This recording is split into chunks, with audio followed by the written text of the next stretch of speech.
আজকের যাত্রা শুরু হলো মালদা থেকে বর্ধমানের পথে।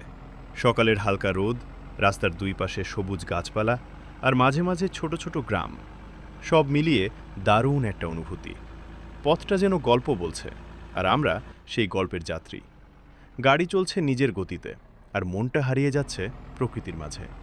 কখনো নদী, কখনো মাঠ, আবার কখনো ব্যস্ত বাজার। সব কিছুই চোখে ভরছে নতুন এক অভিজ্ঞতা নিয়ে। এই যাত্রা শুধু এক জায়গা থেকে আরেক জায়গায় যাওয়া না, এটা এক অনুভূতি, এক স্মৃতি। চলুন বর্ধমান পৌঁছানো পর্যন্ত এই সুন্দর পথটা উপভোগ করি।